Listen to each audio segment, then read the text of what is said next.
Over a century ago, in southwestern Kenya, traditional surgeons from the Kisii community performed a remarkable medical procedure, craniotomy or skull surgery.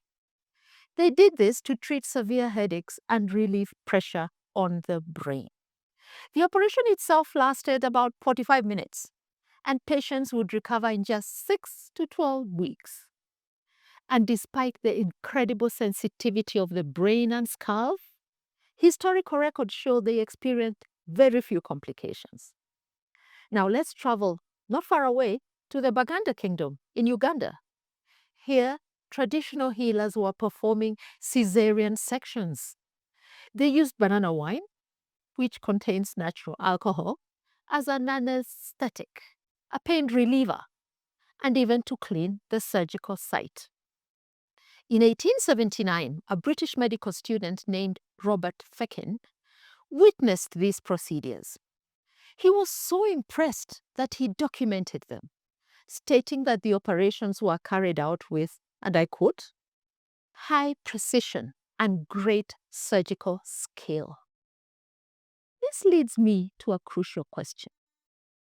Why don't most of us know about these skilled surgeons, these brilliant innovators who lived in our own communities?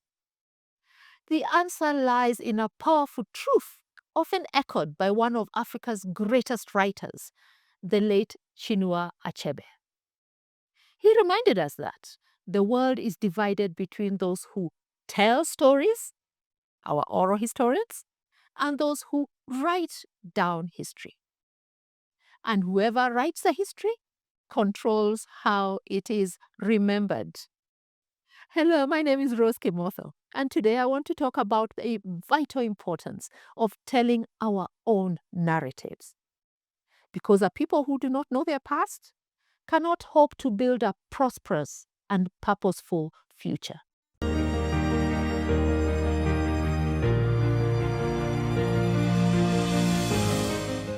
Now, so much native knowledge, from medicinal plants to environmental wisdom, has been lost simply because we have not been the one narrating our own story. I was recently reminded of this when a relative told me how, as a young boy, and as boys, when they got cut while they were out playing, they would simply find the small black seeds from a wild banana plant, would crush them, and sprinkle the white powder from inside these seeds onto their wounds, and the wound would heal rapidly. Now, how many of us know about such simple, effective remedies today? And this extends far beyond medicine to the very grand scale of our history. So let's take a brief tour of our continent. In the north, in present-day Sudan, the Nubian kingdom of Kush was a powerhouse. Its rulers, the Black Pharaohs, conquered a vast empire stretching from the Nile Valley to Egypt and to Assyria in 747 BC. And they ruled for nearly 1,000 years. They built splendid temples and tombs. And here's a stunning fact. Sudan is home to 255 pyramids, more than double the 118 pyramids found in Egypt. And many of them are even more ancient. Now, in the south, the great Zimbabwean kingdom dominated southern Africa for over 400 years. It was the heart of a trading network that reached to Arabia and China. Their wealth came from gold and copper, with over 4,000 ancient gold mines found around the road. And the city itself, whose name means great houses of stone, built imposing palaces with 11-meter-high walls that still stand strong centuries later. Now, in the West, the kingdom of Benin flourished from the 13th century. Benin City was a planned city, with street lighting and street lamps and drainage system and high earthen walls. It developed one of the world's most advanced artistic cultures, famous for its breathtaking bronzes, ivories, and ironworks. In 1897, a British force attacked the city, burned the palace, and looted thousands of these priceless artifacts, the famous Benin bronzes, which are now displayed in various museums around the world, far from their home.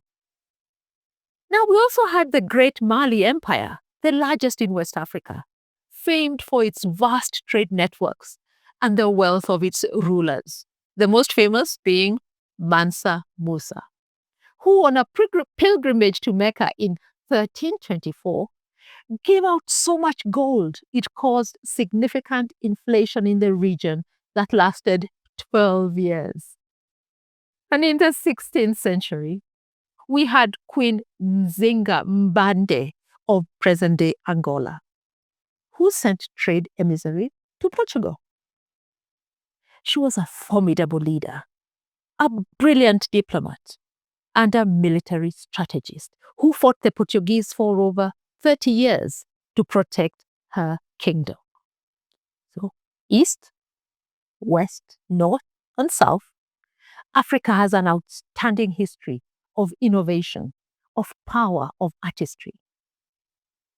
But this history has often been told through someone else's lens, downplaying our achievements. So this brings me to a famous African proverb that captures the heart of this talk. Until the lion has his historian, the hunter will always be the hero. It is time to be the historian. It is our responsibilities to tell our own stories, to reclaim our narratives, and to ensure that the legacy of our ancestors is remembered, and it's remembered accurately and proudly. I would love to hear your views on this important subject in the comment section below. And if this resonated with you, please hit the like button, share, and subscribe for more. Until next time, goodbye.